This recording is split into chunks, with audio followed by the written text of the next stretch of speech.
5:42 a.m., July 18, 2025. From the deck of the aircraft carrier Luoyang-01, China launches 12 YJ-21 hypersonic cruise missiles and more than 20 electronic warfare UAVs toward the USS Gerald R. Ford. The target, a direct strike on the command center of the U.S. Carrier Strike Group in the Western Pacific. The UAVs lead the attack, suppressing all of Ford's radars and data links within 15 seconds. The Aegis defensive grid loses its ability to provide accurate fire control. The YJ-21 missiles close in at hypersonic speed. USS Gerald R. Ford and her escorts initiate emergency response, launching SM-6 and ESSM interceptors while opening up with CIWS guns at close range. Result: 7 inbound threats are destroyed. The remaining 5 YJ-21s punch through the defensive ring, closing to within 2 nautical miles. Collision alarms echo across the deck. The head-on engagement begins. 4:16 a.m., July 18, 2025. The calm Philippine Sea is ripped apart. From the deck of Luoyang-01, 21 electronic warfare UAVs launch, deploying infra, red decoys, and multi-spectrum jammers. Less than 20 seconds later, 12 YJ-21E hypersonic cruise missiles are fired in rapid succession, accelerating past Mach 5, descending into low-altitude terminal intercept trajectories. The USS Gerald R. Ford, a 100,000-ton floating fortress, lies 217 nautical miles from the launch point, the sole target. Inside the Combat Information Center, red warning lights sweep across control panels, alarms blare. Radar screens show simultaneous high-altitude and sea-skimming tracks, stretching tracking capacity to its limits. The Aegis combat system triggers emergency intercept mode.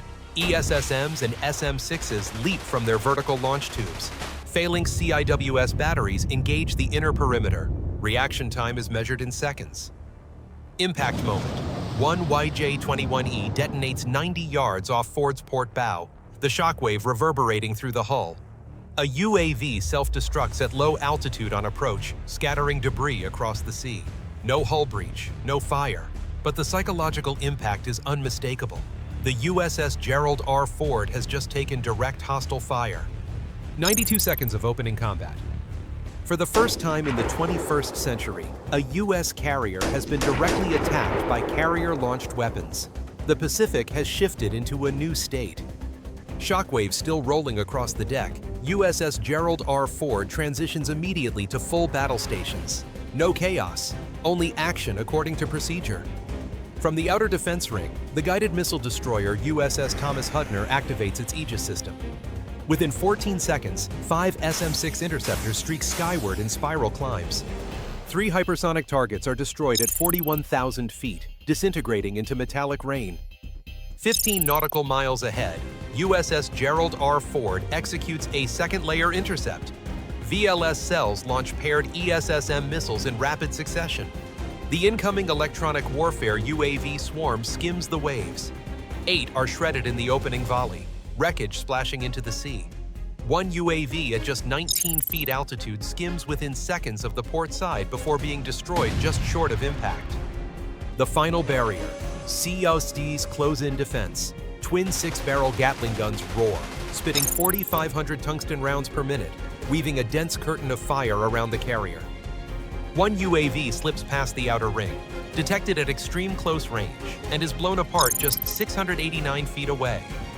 The blast shakes the flight deck, steel bolts shivering, but no breach is made.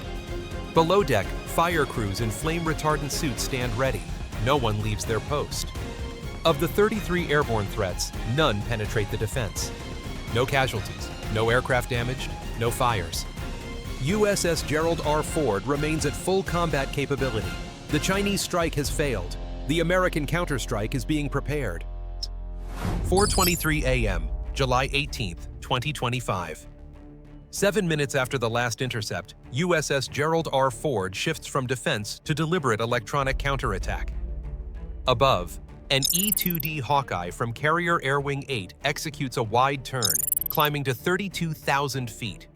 Its APS-145 radar sweeps in all directions, synchronizing data from every sensor in the strike group. Within 90 seconds, the battlespace map is fully rebuilt.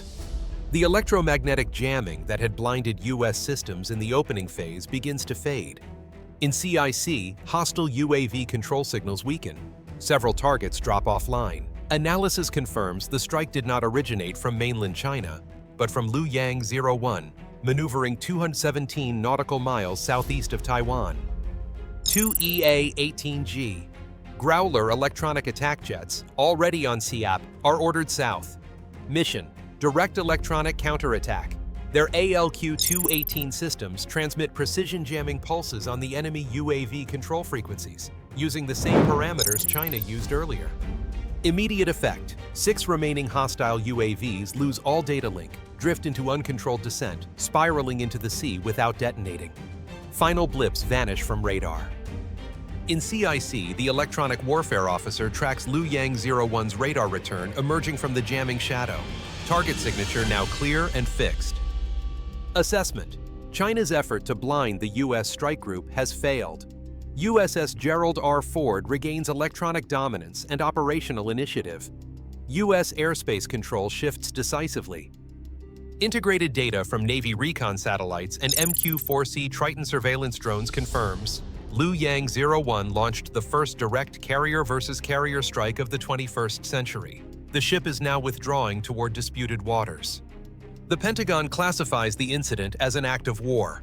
Strike group orders change instantly, from defense to destruction of the launch platform. 2:40 p.m. local time. The seas east of Taiwan lie eerily calm. No radio chatter. The only movement, at altitude. 4 B-1B Lancer strategic bombers, cruising at 36,000 feet in EMCON, electronic silence, are covered by EA-18G Growler escort jammers flying from a forward-deployed base on Guam.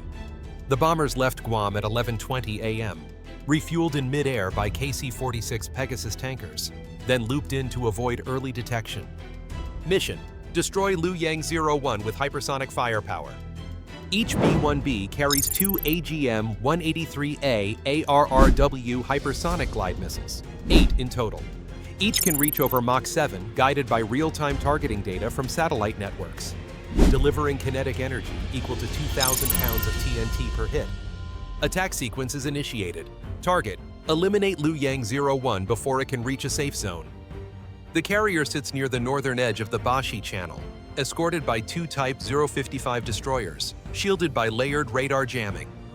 Before launch, an MQ-25 Stingray stealth UAV, flying at 400 feet undersea haze, closes to within 43 miles. Infrared sensors lock onto Luoyang 01's heat signature, tagging the underdeck munitions depot. Data is uplinked to Strike Command. The UAV then drops into radio silence. 2:41 p.m. Launch order given. 2 B-1Bs release their payloads. The first ARRW ignites mid-air, dropping to 17,388 feet, below conventional radar coverage. The second follows 5 seconds later. Chinese defenses react late. 2:42 p.m. The first ARRW punches through mid-deck near the bow, detonating beneath electrical cabling. The second slams into the munitions magazine just 19.7 feet away, triggering a chain reaction. In 92 seconds, fire engulfs the ship end-to-end. A P-8A. Poseidon patrol aircraft, 60 miles away, records a fireball towering over 600 feet, followed by 3 successive secondary explosions. The last ripping an aircraft elevator from the deck, hurling it into the sea. 2:56 p.m. 14 minutes after first impact, Luoyang 01 lists heavily to starboard. 3:01 p.m. half submerged. 3:07 p.m. vanished beneath the waves. In under 18 minutes, China's 75,000-ton naval flagship is gone. America's hypersonic riposte erases Beijing's Pacific ambitions. On USS Gerald R. Ford's deck, no cheers, only operational silence. Aircraft remain in place. Pilots gaze at the horizon, headsets muted. In CIC, final data confirms total neutralization. No counterattack detected. No rescue signals. No survivors confirmed. Rear Admiral Marcus Vance offers only mission complete. No external broadcast. No official statement. Silence does the work. Across Indo-Pacific Navy command centers, from Tokyo, Canberra, Manila to Pearl Harbor, Radars and operations officers watched the black smoke plume stretch across the sea where Liu Yang 01 once sailed. This is not just retaliation, it is a strategic reset. The message to all forces at sea: any threat to a U.S. strike group will be eliminated before it reaches its goal. No press release, no headline, only the result on the water, and the message is unmistakable. Dawn, July 19th. The smoke dissipates. Liu Yang 01 rests at 19,000 feet beneath the waves, leaving only oil sheen and scattered debris. No distress calls, no counterattack, only silence in a strategic sea lane. In Beijing, state media remain silent for 72 hours, airing archival Navy footage instead. On social media, over 36,000 related posts vanish within 6 hours. Liu Yang 01 disappears from search terms. The sea's message is clearer than diplomacy. The U.S. Navy not only responded, it removed a Chinese carrier in under 18 minutes, with 0 personnel losses. Observers from Australia, Japan, and the UK, embedded at Pacific Command, confirm results in real time. Japan's Joint Defense Council calls it proof of unmatched operational speed. Strategic fallout. The PLA loses its largest naval icon and long-range Pacific power projection. U.S. allies gain renewed confidence that collective defense is more than theory. Potential adversaries are forced to recalculate deterrence thresholds. At the Pentagon, tone shifts from reactive to directive. In a closed session, Rear Admiral Marcus Vance states, "They tested our resolve. They struck first and wagered everything. We rewrote the ending, not with panic, not with slogans, but with precision, silence, and overwhelming discipline." The Chinese carrier group, once seen as a spear point of maritime dominance, is now only an echo beneath sonar. In Washington, analysts move from satellite imagery to strategy papers. Key conclusion: modern warfighting dynamics depend not only on firepower, but on readiness, integration, and instant cross-domain execution, land, sea, air, space, and cyber, in seconds, not hours. Behind the victory lies a doctrine forged in real combat, not theory. USS Gerald R. Ford, with its steel and sensor array, proves the core principle. U.S. supremacy rests not on political declarations, but on battlefield-proven capability. Global message: any challenge to U.S. naval power will meet a response faster than expected, more precise than predicted, and more decisive than any adversary calculates. That weekend, U.S. naval forces reposition across the Western Pacific. Carrier groups near Okinawa, Guam, and Diego Garcia all shift to high combat readiness. Allies need no reassurance, they have just witnessed it. For adversaries watching in silence, from bunkers in Pyongyang, ops rooms in Moscow, to underground sites in Tehran, the message is unmissable. No one strikes a U.S. carrier and withdraws safely. Challenge the balance of power, and America will restore it immediately. The U.S. Navy does not just guard the seas, it sets the rules. As the last wreckage of Liu Yang 01 disappears beneath the waves, another kind of silence falls over the Indo-Pacific. Not peace, but strategic acknowledgement. All future confrontations must be recalculated. This is real deterrence, delivered not in words, but in results at sea. For years, China expanded its navy in steel, ceremony, and symbolism. Liu Yang 01 was built as a floating declaration, a statement that the balance of power had shifted and a new naval era had begun. But in under 18 minutes, that statement was nullified, dismantled, and buried 19,000 feet down. No press conference, no propaganda, only precision, firepower, and discipline. From the skies over Guam to the CIC aboard USS Gerald R. Ford, every link in the chain acted exactly as designed, by training, not luck. The operation is a reminder. The U.S. Navy is not merely a fighting force.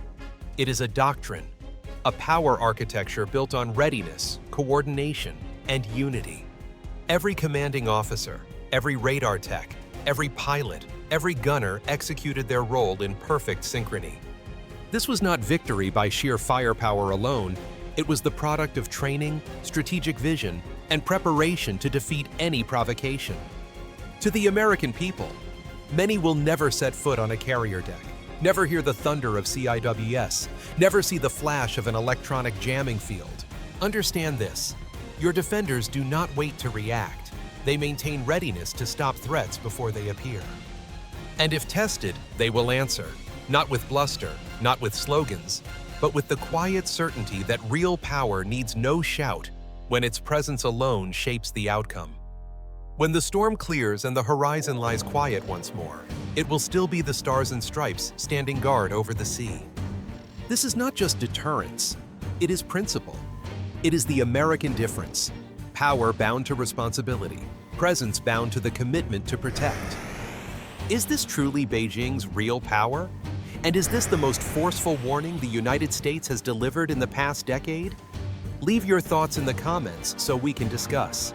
If you want to keep following analyses and campaign-style military simulations like this, don't forget to hit the like button, subscribe to the channel, and turn on the notification bell so you won't miss any of our new videos.